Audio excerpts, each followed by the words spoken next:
why don't you kick us off? I'm actually going to step away for 2 seconds, and I'll be right back. So kick us off with the dev tools, then I'll be back in 2 seconds, and then I'll give you my 10-cent tour of dev tools, because I have. Well, let's be honest. Everybody has their set of dev tools. It's almost like almost like a religious topic to some degree. I recently did a presentation with Rancher that basically covers basics. So I like certain types of environments, and a lot of what I do is ostensibly window dressing, because I think some of the dev tools are boring. But I can cover more of that when I get back. I'll be 2 seconds. I'll be right back. Okay, so all things considered, like I briefly hinted at Dylan back there, I don't have a very fancy development environment. I use VS Code for all my coding needs. It actually needs to be reloaded. But yeah, I have separated different workspaces, one for each project that I work on. There's one for all the Ansible stuff that I do, the Docker stuff that I do. Microservices March, which if someone wants to post a link in chat, it's on demand right now, but it was a huge effort for both the marketing team and the community analysis team over March, 4-week March, quite literally, detailing various microservices related one-on-one use cases. And that's pretty much it as far as how I've got it organized. I've obviously have different packages installed to make my workflow easier, whether that's, some built-in language support. I also have Copilot, which is way better than I thought it could ever be. What else do I have interesting? I don't know. Just like new usual stuff. Catered mostly to Docker and Ansible in my case. And some Bash on the side. Then some people might hate me for it. I use GitHub Desktop for managing Git and GitHub. I like how easy it is to use. Unless I need to actively use the Git command line, I will not use the Git command line. Hashtag don't hate me. But GitHub actually does. Yeah, I'm gonna hold my tongue on that one with your Docker desktop there. But I'm gonna trump that in just a second. So yeah, we'll get to that. That's even did. It's not running right now, is it? No. Oh well, but I do also use Docker Desktop. Actually, it's not running right now, but it is there. Should actually open it just in case the actual demo side of things does not go well. I'll need it. Oh, I'm sorry. That's GitHub. I thought it was Docker. It's kind of I also use Docker Desktop, but this is GitHub Desktop. So double. All right, I'm not so mad anymore. If it's GitHub Desktop, that's fine. I mean, Docker though, I don't know. We might have to. We might not be friends anymore.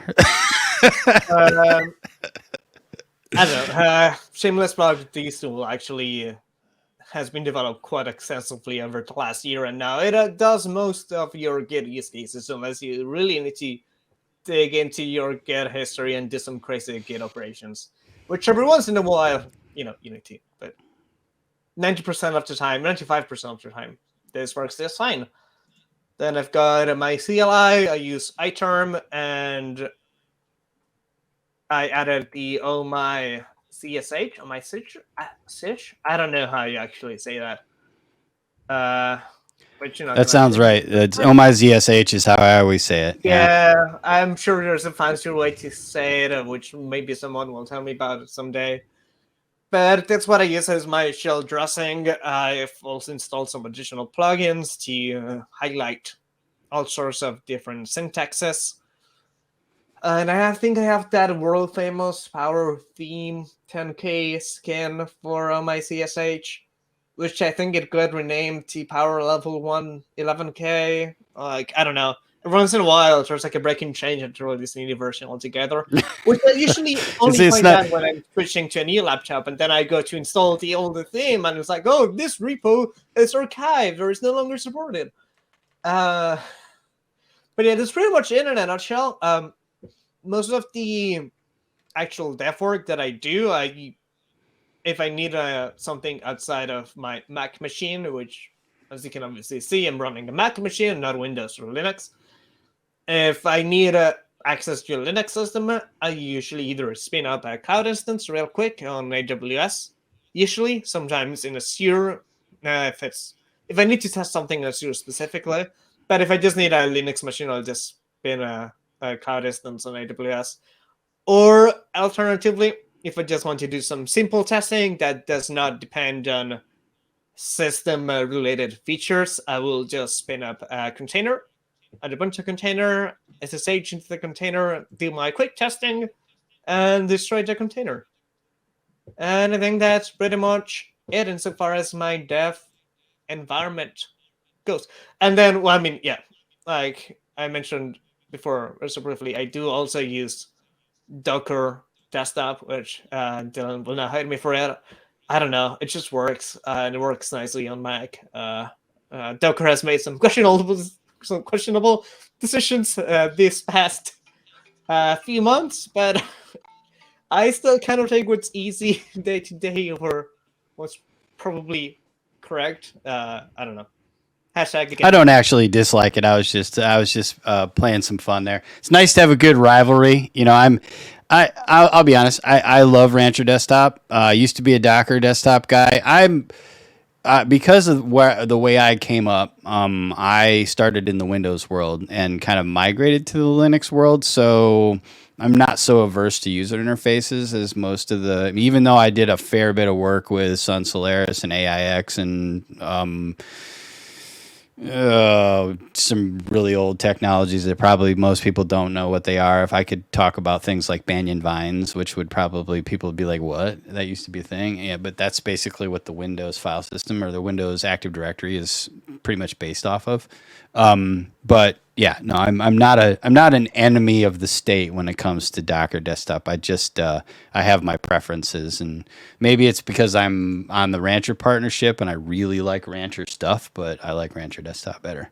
Does And with that, desktop work on a Mac? oh yeah, let me show you how that goes. All right. In fact, I wrote a song about it. Like to hear it? No.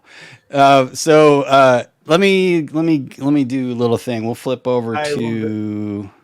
I'm just gonna say I would actually like laugh out loud, very much. If I did have a song, yeah, like no, right now. I'll do that for next stream. I'll write a song dance for that. to beat a little bit. Like that. If you can convince any of our teammates to come on and do interpretive dance, I'll write a song. I mean, we can make a party. I've got a few instruments over here, so I mean, I could probably bang something out. Let's see. Can you guys see my desktop all right? Yeah, we can. All right, perfect. So just a tad. All right, so let's do this. All right, that's right, Mac. That's out. All right, so I'm going to start off in the same place that Alessandro did, and then we'll go from there. And please ignore my pictures folder with the copious amount of memes in it. So we do a lot. In addition to doing a lot of work, part of that means that we have a lot of fun in the Community Alliances team. So our Slack channel is always a hoot. And by the way, I know. I was just gonna say. Our official mascot for the NGINX Community Alliances team is an otter. So while we fully support Jinx the cat and all his endeavors or her endeavors, but the otter for us is king. So we have many otter memes, which sounds goofy, but you know sometimes when you're working on these projects or you're pushing towards deadlines, as I'm sure everybody in the industry can understand, it can become very stressful. So having that kind of an outlet is fun, and having teammates you can share it with is also fun. So. All right, let's see. Let me get this up and running. So I don't have as many plugins as you do. So you may have, I only have, so I also use Visual Studio Code. I used to be an Atom guy, and then before that it was Notepad++. I'm a big fan of trying to find easier ways, or work smarter, not harder, however that thing goes. So when I discovered VS Code, I don't know, many years ago, I kind of dipped out on Atom and then moved to VS Code. I work on, yep.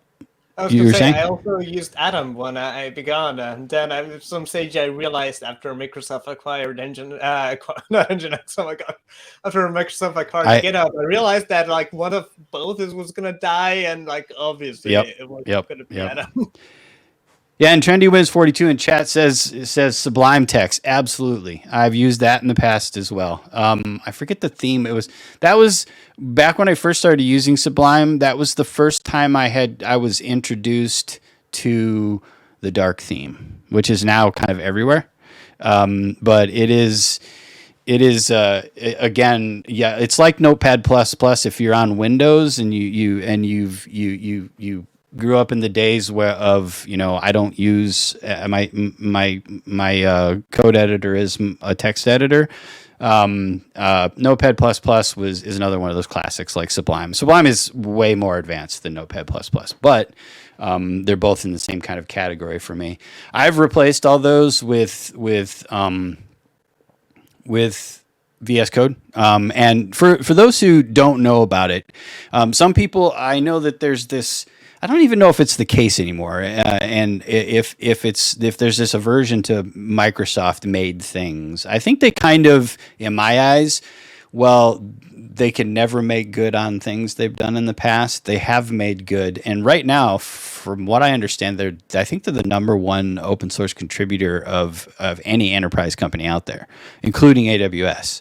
And so I think that's it's a step in the right direction. That being said, if you don't want to send telemetry to Microsoft, there is a project called VS Codium, and I'll pull that up real quick. I just want to point out real quick, like Chapel said, that a real developer uses. Can I show it here? Yes, a real developer uses steady hands and a polarized needle. That's all you really need. Steady hand and a polarized needle. Is that a tattooing needle? I don't know. What is that? What is a polarized needle? I don't quite get into it, but it's just funny. Polarized needle. I don't know. Maybe I'm gonna have to look that up, but not online. Hey Dylan, can you move your window just to the right a little bit? Can you move that window? What's that? Can you pull that window to the right? This one? Yes. There we go. Yeah, perfect. Yeah. I can also move my face around, so wherever you guys want me. If it makes sense for me to be down here, I can be down there. Yeah, I need to find a link to that thing. All right, so we'll go back to there, and what we'll do is we'll just do this. There. Better? Yeah. All right, I'll try to make sure my face is not in the way of everything. So VS Codium is essentially VS Code. They basically just branch the code base since it's open. And the big differential between that and VS Code is there are some subtle differences. Like I don't use VS Codium for some more vanity reasons, not personal vanity reasons, but vanity window reasons. Like some of the things that I like to use don't quite work with VS Codium yet. So I'm just waiting for them to catch up. With some of the extensions that are available in VS Code. But the good thing about this is it's exactly like VS Code. You get all the good stuff you get with VS Code, except it's freely licensed and they don't send any telemetry to anybody. So that's just wanted to mention that if folks are inclined to not use VS Code for that exact reason, there is an alternative. So I have a couple of items in here. Everything I do is generally centered around Kubernetes. So I started off when I first moved to F5, working with OpenStack. And anybody who's worked with OpenStack is, and has gotten and gone through therapy and gotten over working with that OpenStack knows that when you move to Kubernetes, it was like, thank you. This makes a lot more sense. Containers, then Docker, then container management, and now we're kind of we're now moving into the world of WASM, which is something I'm still learning about myself because I'm so entrenched in the Kubernetes space. I use basic tools, right? So I have a theme, of course. This is my favorite one. This is actually funnily enough, this is the reason why I haven't moved to VS Codium. I like this theme, and it's not available on VS Codium, so I won't move to it. It's stupid, but it's true. Also, Fig. Fig is interesting because what Fig does is it actually runs on the system here. So when you look at Fig's dashboard, it's not just, I use it primarily for things like the autocomplete feature, which is an interesting, so if you're using any tools, Fig usually has some sort of interpreter that will allow you to basically get an IntelliType-like experience for any command line stuff. So when you're using things like kubectl or nerdctl or Docker Compose, this will give you, if you don't want to have to do docker -help all the time and try to remember what all the options are, this actually shows you them. And for those who have fantastic memories, you probably don't need this. My memory is terrible, so I really like this as an option. But there are other things you can do with Fig, which I find highly useful. So if you want to build yourself, if you're running a bunch of bespoke scripts and you want to kind of consolidate those into a command line, you can actually build a command line using Fig, which I think is amazing. Now, there's a 4-pay version and there's a free. It's most of the features I think are available in the free version. So I'll give that caveat. I'm not being paid by Fig, so this is me shilling for it is basically just because I like the tool. Harken back to the previous comment. I'm never ever going to show you guys. Okay, come here a second. I'm never going to show you guys a tool that I don't love just because I was told to show it to you. So keep that in mind. All right, so so Fig is really awesome. I use that. It's a basic install. I attach it to my GitHub account. It's pretty useful. I use GitLens by Kraken. I like that because when you're looking at if you're looking through Git and you're trying to figure out merge conflicts, or you're just working with a code base and you want to kind of see a visualization, GitLens is really nice. A lot of people who use it probably understand why it's really nice. Of course, the Kubernetes plugin, which also comes with the YAML language support. I put a Markdown linter in here just because I do a lot of stuff. I work a lot with Markdown, and in fact, another tool I'll show you here in just a second is entirely based off of Markdown and amazing as well. And then there's just some vanity items like material icons. I also use OhmyZSH. So if I open a terminal, I have basically OhmyZSH. I'm using Powerline fonts. Now, there's a whole lot of, on a Mac, there's a few different ways to install Powerline fonts. But when I was looking at building this right here, let me show you this real quick. Actually, I got to keep it over there, don't I? So if you go into this Ingress workshop thing that we've been working on, and there's a lot of stuff in there, and we'll cover parts of this in future. Why is that link not working? Okay.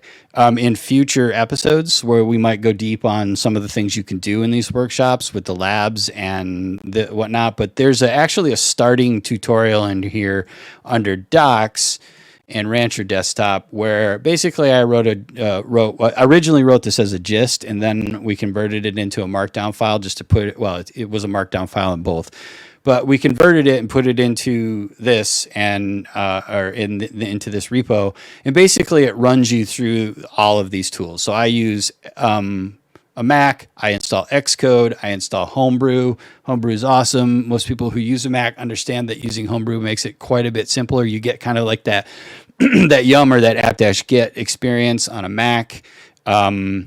I found out recently that Windows is actually working on one called WinGit or something like that, which is supposed to be very similar to Brew. I also use VS Code, VS Codium. I install OMyCSH with Powerline fonts. This is what I wanted to show. So nerd fonts. So it used to be kind of a pain to install Powerline fonts and for those who don't know what a Powerline font is, really quickly, if I were to, let's see, am I in a repo here? I am not in a repo. Okay, so if you're in a repo, basically what it does is it gives you like it augments your command line so that you can have essentially breadcrumbs at your command line, which is super useful, especially when you're working in Git and you frequently are moving between branches. You know what branch you're in and whether or not you've committed your changes, at what stage your commits are in, so on and so forth. So Powerline fonts are highly useful in that regard. So nerd fonts, highly recommended, because if you're running on a Mac, they were very kind in creating essentially a brew install for this. So you can literally just do a brew, grab this brew command right here and substitute the font name for whatever font it is. I use Mononoke is my favorite. And then you basically get Powerline fonts. In VS Code, you just basically change your terminal to the Powerline font that you want.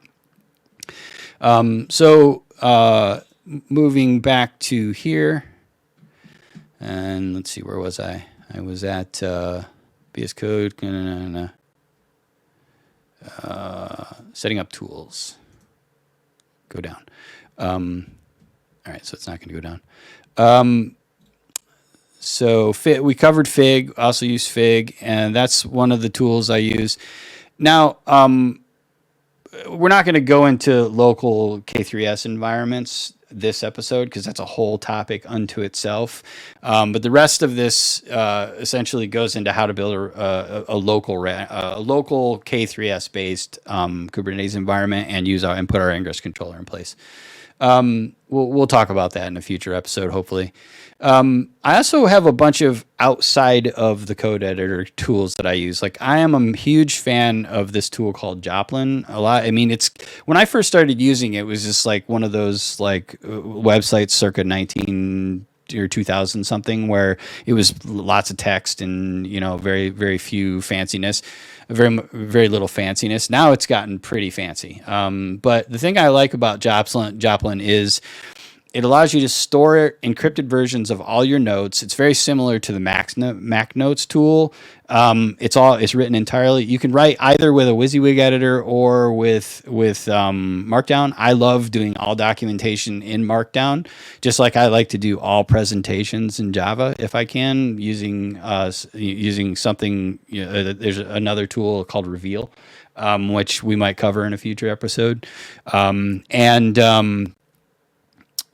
so it's great for storing notes, and you put those notes up on OneDrive or Dropbox or Box or whatever storage location you want. It's fully encrypted, so you don't have to worry about people digging through your notes, and you can sync it to anything, including your phone, which I think is amazing, because I frequently will be like, oh shoot, what was that thing I was trying to remember? And I can pull up Joplin on my phone and look at my notes, and I take a crazy amount of notes. Like, I have so many notes, and that includes code snippets and little shortcuts for command line stuff that you might want to remember. It's just a great tool for that. Now, outside of that, I also have in my garage I have a 24U rack that's essentially built for enterprise grade. And I actually use all Ubiquiti small enterprise grade hardware. So I have a UDM Pro, I have a smart NIC. It's one of these days, if we ever in a future episode, if you guys want to do a tour of what do our setups look like, I could walk you through my streaming setup, which is crazy. Basically, I'm the type of person, I am engineer all the way to the core, which means that if I can engineer my way out of a problem, I will absolutely do that, and if I can over engineer it, even better. So I will do that as well. So I use that, and then I have a Blade server, and then on that I run a tool called XCP-ng, which is essentially an open source version of the ZenWorks virtualization tool, and there's that I think. Yeah, so I have Zen Orchestra installed. So, and this is a compile of Zen Orchestra. So basically, I have a whole bunch of servers. I have 4 servers that run this. A bunch of stuff I bought off of eBay. I love repurposing old technology, so I like to take crusty old technology and make it new again. So I have what's called a. No, I'm not going to get into it, but I have a Blade server, and it's pretty extensive in the garage. So so that's my virtualization solution. So I can pretty much build anything. So later when I do my bit and I show you how to install Docker, install NGINX with a Docker container as an L4 load balancer, which will be a real quick demo for me. Once Alessandro's done with his part of his show and tell. I built essentially a VM to do that. So that's. This guy right here. So Engine Room episode 1. I built this in using XCP-ng is the name of it. All open source, great community. They've got Windows tools, and you can run it on Mac, and it runs everywhere. That's a big thing for me. I have like 3 Windows boxes and 4 Mac boxes, and hundreds of Linux boxes in my home lab. And if it doesn't run on everything, I generally try to steer away from that tool. Let's see, what else can I show you guys? I think that is. The other thing that I use a lot, which is Rancher Desktop. So I'm just going to cover Rancher Desktop briefly because I could literally talk for hours on this thing. And at some point in a future episode, we probably will. I like it because one of the problems that I used to run into is I would install whatever local version, like I'm using K3S or I'm using Minicates or whatever to set up a Kubernetes environment locally, or if I'm working with one in a cloud provider, or whether that's AWS, GCP, Azure, or DO, or Linode,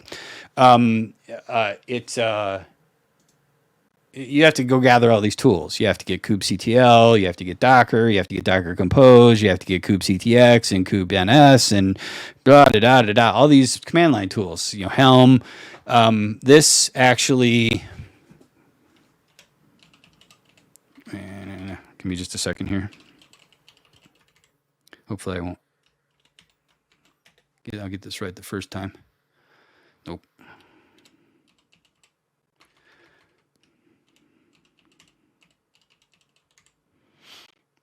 Sorry, my passwords are ridiculous.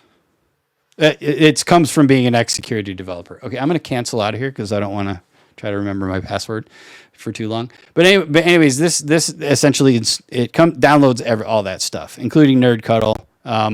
It runs K3S, which was gifted to the CNCF. If you're familiar with that, so it also runs natively. It runs Nerdcuddle and Containerd, I think is the container runtime. And I like it because in addition to having all those things installed, if you want to reset it at any given time, you can do a complete reset of your Kubernetes environment. You can do a factory reset, which ground zeroes everything, including Kubernetes, so it kills all your containers. You can run containers in Rancher Desktop directly using Containerd. And then when you get into the Kubernetes environment, they actually have like a little mini Kubernetes desktop type situation where you can use it as kind of a window to look at what's happening in the cluster. Like I do most of my stuff at the command line, but it is kind of nice to have a 50,000 foot view of the cluster so that I can go sometimes if I'm like, okay, rather than having to do like a million describes to try to figure out a problem or dig through logs, you can just kind of click on a few things to do a quick diagnosis and then start digging in. It kind of really saves you time to kind of narrow down problems. When you're working in a dev environment. So Rancher Desktop, really like it. I think that's most of the tools. I could probably go on and on, but I think those are the important ones. for me. So we have some crossovers, Alessandro. I mean, oh my CSH. I'm pretty sure you're using some form of a powerline font. Most people do. Yeah, I didn't cover that because like fonts, it's like such a deep subject. But yeah, I don't remember which one, but I'm missing one. I also installed from Homebrew because install everything from Homebrew, which I should have mentioned here. Because why not use Homebrew? It's so easy, even though a lot of pure engineers, quote unquote, pure, will call it blasphemy to and be like, "Oh, you shouldn't build everything from source for Darwin or whatever." And just get M1 now that I'm running an M1. I think it's fun to do that once. I think you should. It's like fundamentals. Like, by all means, it's good to learn how those things work. Create a sandwich, or a burger, or make fettuccine Alfredo from scratch once. But then after that, maybe you want to take some shortcuts because it's really time consuming, especially fettuccine Alfredo. That's I think that at some point in time, you're going to run into a crunch. We all know what crunch is. We've all experienced it. It is no fun for anybody.